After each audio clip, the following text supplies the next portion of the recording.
Dá uma olhada nessa notícia, cara. Erika Hilton recebe visto dos Estados Unidos com gênero masculino, cancela a viagem e diz que acionará Trump na ONU por transfobia.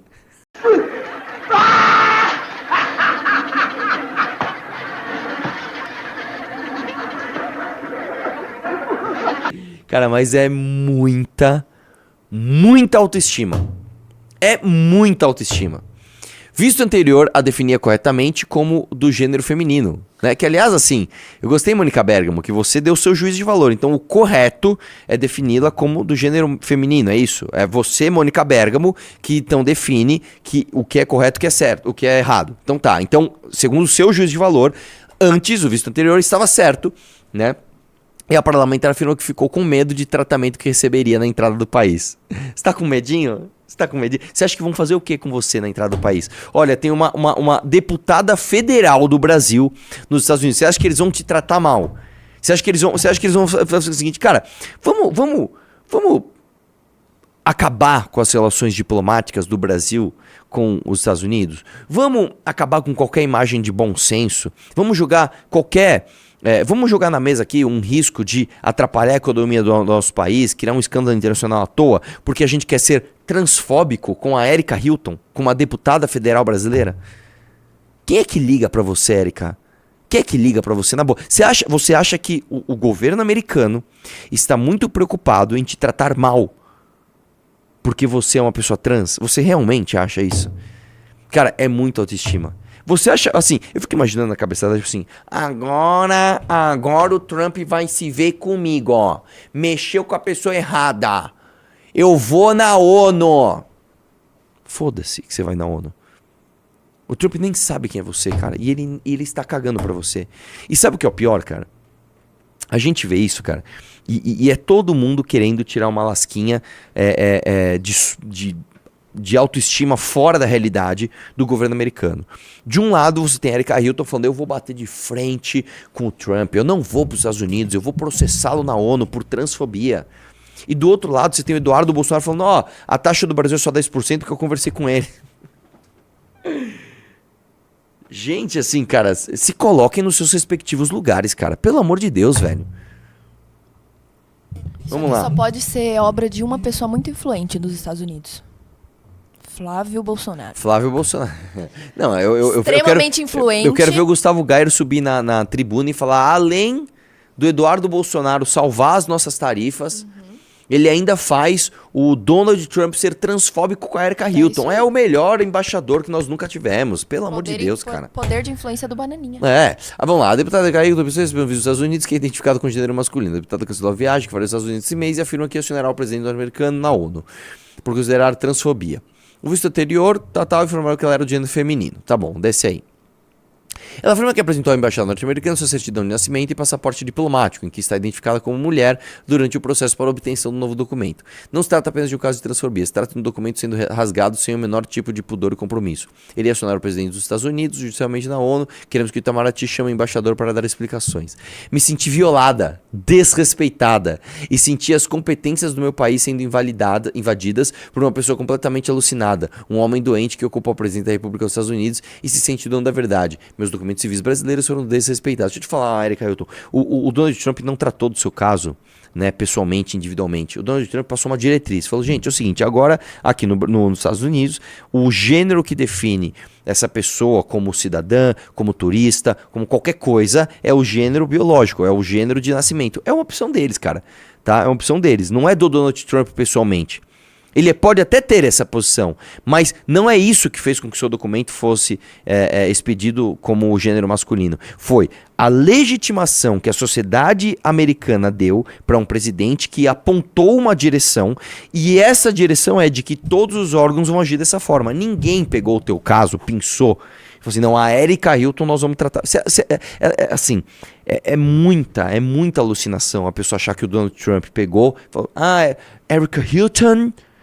the congresswoman, no, he will be a man here in the United States of America. Não, ele não fez isso, cara. Ele nem sabe quem é você, tá? Eu iria aos Estados Unidos participar no sábado de um painel na Brasil Conference, o evento organizado pela comunidade brasileira de Harvard e do MIT. A viagem foi autorizada pela presidente da Câmara dos Deputados, tal.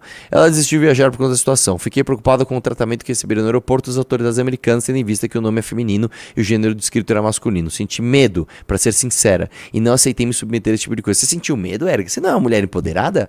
Você não é uma mulher ali que não tem medo de nada, que nunca ninguém vai te calar? Parece que um documentinho, né, um pedacinho de papel, acabou rapidinho com a tua militância, né?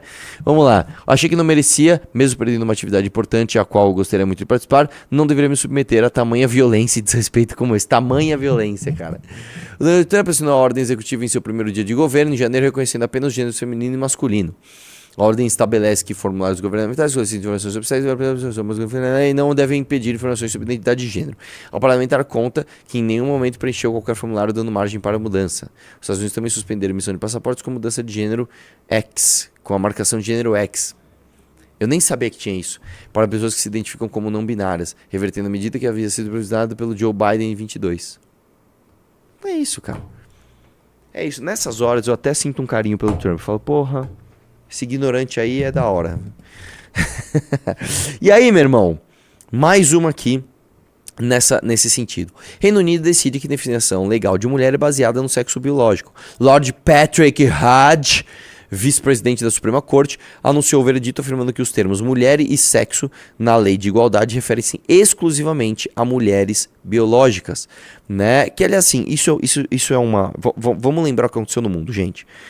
Alguns países onde as coisas estavam tudo muito bem, né? Então, Suécia, Canadá, a própria Inglaterra, eu acho que assim, esses caras, isso é uma coisa que os conservadores sempre dizem, é o seguinte: quando você tem muito problema no teu país, você começa a entender as consequências de más decisões.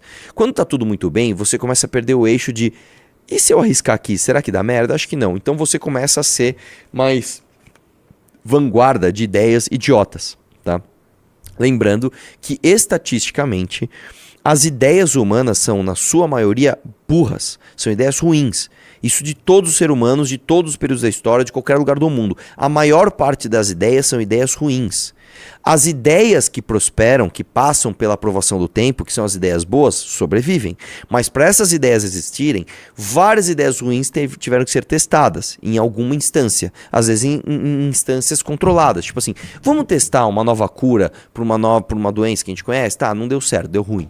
Vamos para a próxima. Tá, entendeu? É um ambiente controlado, né? Vamos testar alguma coisa. E às vezes você perde controle. Então, por exemplo, para você saber que planta é remédio e que planta é veneno, você concorda que muita gente teve que morrer por más ideias de achar essa planta é remédio, era veneno, morreu. Entendeu? Aí, bom, descobrimos que essa aqui é veneno, essa aqui é remédio. Legal, então a boa ideia prospera. Mas ela foi arrematada através de diversas tentativas de más ideias. Com isso em mente, entenda. Países em que as coisas estão muito bem tendem a ser terrenos férteis para ideias sociais, porque as ideias sociais elas demandam muito tempo, né, para sua consequência vir à tona. Para ideias sociais imbecis.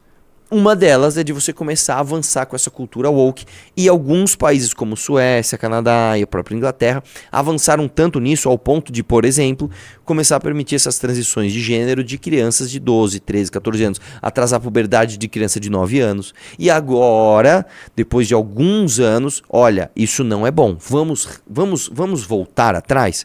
E isso está acontecendo no mundo inteiro. No mundo inteiro. A Inglaterra é um grande exemplo disso, tá? O conflito jurídico que se arrasta desde 2018 ganhou novos contornos com a recente decisão da Suprema Corte, os que abordou questões... Esse caso envolve um litígio entre o governo escocês e a organização do For Women Scotland, surgido após a aprovação de uma lei pelo Parlamento escocês que visava promover a igualdade de gênero nos conselhos de administração do setor público. Desce aí. Nesta quarta-feira, desce aí. A questão central é determinar se essa legislação se aplicava também às mulheres trans que possuem um certificado de reconhecimento de gênero, como o termo sexo deveria ser interpretado como um aspecto biológico ou uma categoria legal definida pela Lei de Reconhecimento de Gênero de 2004. E pra mim, cara, eu acho que é uma coisa muito nítida, é muito claro que não, o sexo não deve ser definido pela sua identidade social, porque você não vai ter uma pessoa do sexo feminino com câncer de próstata, você não vai ter uma pessoa do sexo masculino com problemas no útero. Por mais que você queira, você não consegue negar a biologia, né? Ah, pô, mas socialmente eu quero ser chamada por um nome feminino. Beleza, Vamos fazer uma convenção social para que você se sinta acolhida, não tem problema. Tá? Agora, você não pode passar por cima da lei, você não pode tornar a exceção a norma. Existe uma norma, e a norma é heteronormativa. A partir daí, se você é uma exceção, você tem que ser respeitado. É isso, né? Sexo é uma característica biológica imutável, né? E aí, beleza, desce aí e tal, enfatizou, desaconselhamos qualquer interpretação desse julgamento como a vitória de um grupo sobre outro na sociedade. Essa não é a intenção, né? E aliás, aí tem a curiosidade, a J.K. Rowling, né? A criadora do Harry Potter, cuja casa Sonserina é verde. Viu? E a Corvinal? E a Corvinal é vermelha. Não, é azul. Ah, eu esqueci. A Não, Grifinória pera. vermelha. A Grifinória vermelha, que é a cor que eu mais gosto, e é a minha casa. E a outra é amarela, que é a Lufa-Lufa. Isso. Tem a J.K. Rowling, que ela é anti-woke, cara. E a galera quis, inclusive, cancelar o Harry Potter por causa disso. Ou seja, Erika Hilton, você pode ir na ONU, você pode ir na puta que te pariu, velho. O mundo está retroagindo nessa ideia imbecil de tornar a cultura woke algo normativo. Tá bom? Mulher de ex-presidente do Peru pede asilo ao Brasil. Que história é essa? Vamos lá.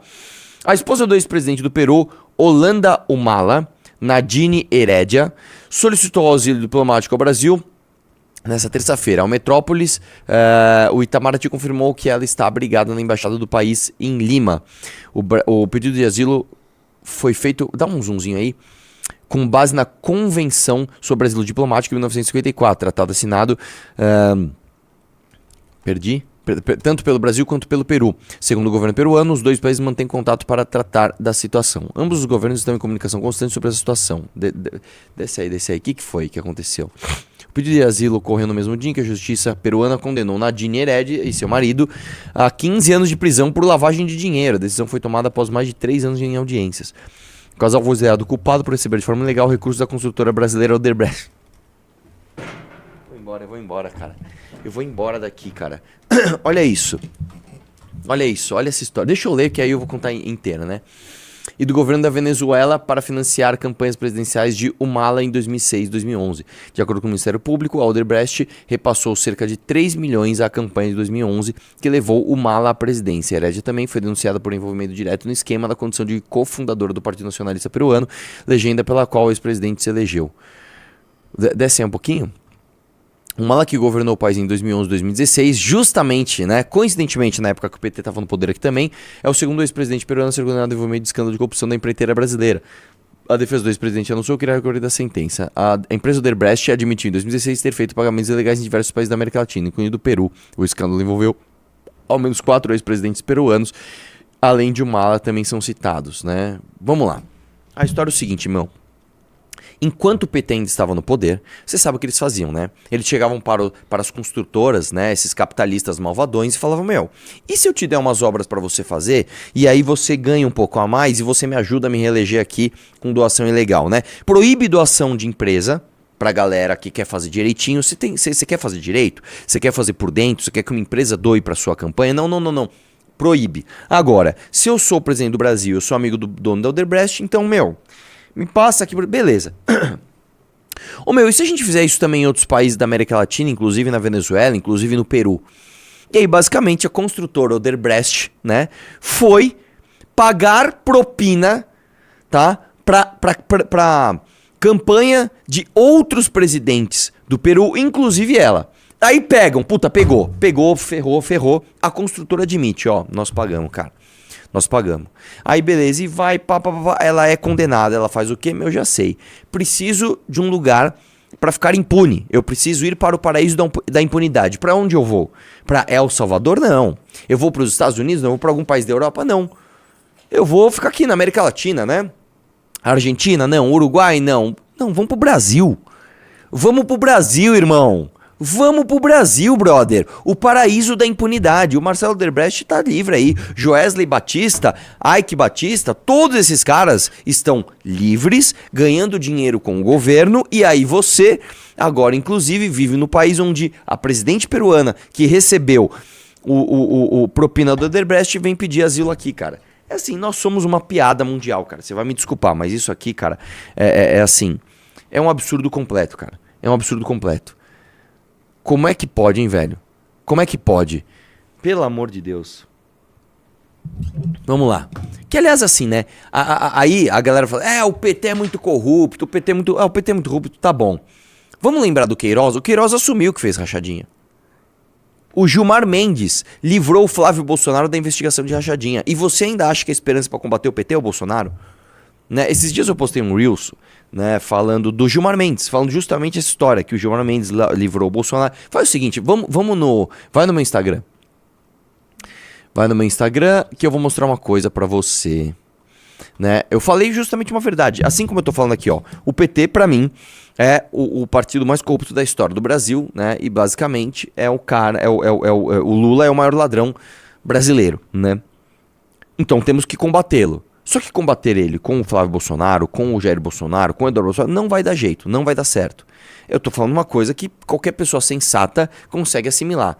Não, cara. O brasileiro, ele é muito apaixonado pelos seus algozes, né? Desce um pouquinho. Vamos chegar no... Esse último que eu postei aqui, ó. Do Senado, isso. Vamos lá, eu postei aquele short do Senado. Vamos ver. Era esse daí, será? Não era esse, não é esse. Esse é outro, desculpa. Esse é do Alcolumbre Senado. Esse aí. Vamos lá, pausa aí. Cadê o MBL e o Quinho Guto falando do secretário de Educação do Partido do União Brasil, que foi encontrar dinheiro, diamantes, joias no apartamento dele e pediu exoneração, mesmo partido deles? Cara, a gente não tem nenhum rabo preso com a União. O nosso partido vai ser a missão, cara. Esse cara tem que... Eu não sei que caso é esse, mas ele tem que ser preso. Vamos lá, desce aí um pouquinho, beleza. Desce mais. Aqui, ó. Aí, ó. O Thales 555 diz o seguinte: MBL aponta o dedo para todos, mas não apresenta uma solução. Aí fica difícil. Você entende o nível cognitivo? Vamos pegar o Thales 555. Será que ele sabe que existe o Livro Amarelo? Será que ele sabe que existe a Revista Valete? Será que ele sabe que a gente está criando um partido? Será que ele sabe que a gente está disputando eleição e mostrando planejamentos, né? Planos de governo que nenhum outro cara faz? Aí, não. Esse cara provavelmente é um apaixonado pelo Bolsonaro, que ele fala, puta, não tem como refutar, porque realmente isso aqui é foda. Ah, vocês também ficam apontando o dedo pros outros e não apresentam a solução? Não, mas a gente apresenta. Porque isso seria um argumento válido se a gente realmente não apresentasse. Mas a gente apresenta, cara, né? Não é hora de dividir a direita. A esquerda está toda unida para destruir toda a direita, como fizeram em sua cassação. Isso não é verdade, cara. Quem pediu a minha cassação e quem empurrou a minha cassação para acontecer foram os bolsonaristas, velho. Entendeu? Vamos pegar. A parada não é xingar meninos, e sim neutralizar. Tá falando pra matar o cara. Não adianta. Você vai matar o Gilmar Mendes, outro vai ser indicado pelo Lula. Tá? Bolsonaro foi mais petista que o Lula, tá aí porque eu não votei no Bolsonaro. Espero que os comentários estão bons, cara. Né? Mas eu tinha visto uns, eu acho que foi no começo, né? Uma galera mais, né? Ah, isso é muito comprido. Desce um pouquinho. Não. Lá. Conversa fiada, né, Arthur? Você tirou a frase do Jair Messias Bolsonaro de contexto. Nessa fala ele disse que acabou com a Lava Jato, pois no governo dele não tinha desvios, não tinha roubalheira. E isso é um fato. Não vimos essa onda de denúncias no governo Bolsonaro, como a gente vê agora e no passado do atual presidente. O Marcos Lacerda 21, gênio. Deixa eu te explicar uma coisa, meu querido. A gente não via denúncias porque o PGR que deveria denunciar foi indicado pelo Bolsonaro e ele era um arquivador, cara. Você entendeu, bicho? É muito difícil, cara. Olha lá. O Ezequiel diz o seguinte: fala de vocês, esquece no Bolsonaro, parece que você tentaram no Bolsonaro. Não, eu não tenho tentado no Bolsonaro. Só que o Bolsonaro se diz líder da oposição que vai combater o Lula. E ele é a figura da direita mais popular. É muito difícil, cara. É muito difícil, vai. Tá ótimo, vai. Só pra vocês entenderem como é triste, cara, a vida de quem quer ser sensato no Brasil. Tá? Vamos lá, vamos voltar pro Lula? Porque aqui parece que é assim, né, cara? Né? Você tem que falar de um lado, depois tem que falar do outro, porque senão as pessoas se magoam. Né? Vamos lá. Vamos ver a fala do querido, vai lá. O dinheiro começou a circular, as pessoas começaram a se informar melhor, as pessoas começaram a ganhar um pouco mais, o salário mínimo passou a ser um pouco mais do que a inflação, porque tem gente que na hora que ele vai pagar o salário mínimo, ele acha que o salário mínimo é muito alto. Pausa aqui. Porra, eu tô pagando péssimo. Deixa eu falar uma coisa, Lula. Primeiro que isso é uma mentira, tá? Ninguém acha que o salário mínimo é muito alto. O empregador que vai pagar um salário mínimo para um funcionário, ele não fala assim, seu salário é muito alto, ele não fala isso. Ele fala, infelizmente eu não tenho condições de te pagar. O seu salário não é alto, só que eu sei que é baixo, só que eu não consigo te pagar. É isso que acontece. Ninguém, não tem uma pessoa no Brasil falando, o salário mínimo é muito alto, tinha que diminuir. Né? Aliás, quanto tá o salário mínimo hoje? Põe no Google aí. 1.520. 1.520. Ninguém acha que ganhar R$1.520 por mês é muito dinheiro. Ninguém acha isso, tá? Nem quem ganha 1.520, nem quem ganha R$1 milhão. Ninguém acha. Vai lá. Da doméstica, R$1.000. Ô, gente, R$1.000 não é alto, nem 1.500. Ao invés de olhar a pessoa como empregada assalariada, olha ela como consumidor. E eu voltei à presidência da República. Lula capitalista? Não, eu ia falar isso, cara. O capitalismo é justamente isso. O capitalista, o capitalismo, ele se prolifera a partir do poder de consumo das pessoas. Não é interessante para o capitalismo que existam pessoas pobres. Ao contrário. E não é porque o capitalismo é uma força moral e que tem vontades. O sistema... Né? O capitalismo ele não é bom, nem mal, nem moral, nem moral. O capitalismo não é nada. O capitalismo é um sistema de entendimento da propriedade, onde basicamente ele se prolifera a partir das pessoas consumindo. É isso. Vai lá.